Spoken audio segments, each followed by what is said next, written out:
באמצע חיפוש עצמי של מה אני רוצה לעשות שאני אהיה גדולה, פשוט כרם ביום בהיר, נפלה החלטה שאני מאושרת ממנה עד מעל הראש, של לעסוק בהוראה, בחינוך.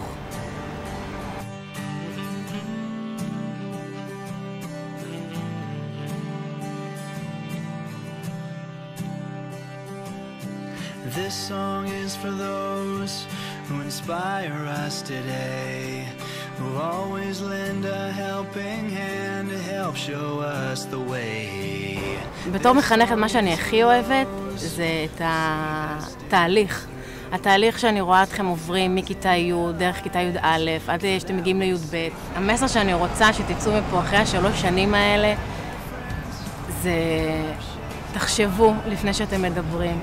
תדעו מה להגיד, איך להגיד, מתי להגיד. תדעו שלמילה יש המון המון המון כוח. אני אומרת לכם את זה, נראה לי מכיתה י'. אפשר להגיד הכל, השאלה היא איך אומרים, מתי אומרים, למי אומרים.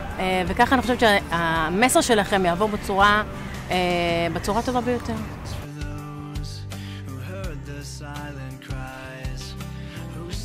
היי ליאת.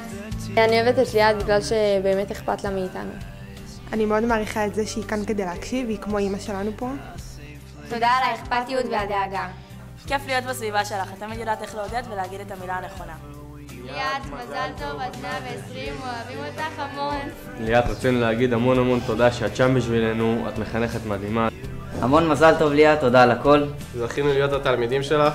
מזל טוב! תודה ליאת על הכל, תודה שאת פה בשבילי, מזל טוב עד 120. היום יום הולדת לליאת!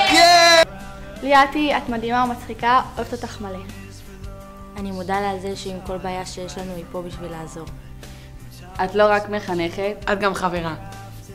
תודה שאת נמצאת בשבילנו ובשבילי ברגעים הקשים ויודעת לתמוך שצריך. ליאת, תודה על הכל. אוהבות אותך, את מדהימה. ליאת, אוהבים אותך. מזל טוב ליאת, עד 120, אוהבים אותך. תודה על האכפתיות והדאגה. תודה שאת מלמדת אותנו מעבר. את מורה לחיים. מה שאני אוהבת בכיתת חינוך הספציפית הזאת זה את הגיוון. יש פה קשת מאוד רחבה של טיפוסים, של אנשים, שמה שהם אוהבים ומה שהם צוחקים, ההומור שלכם שונה מאוד. אתם מאוד מאוד מאוד מגוונים, ומעל הכל מה שאני אוהבת בכיתה הזאת זה אתכם. מזל טוב עד 120, אוהבים אותך עד העננים. To the path within my reach, I hope I can change a life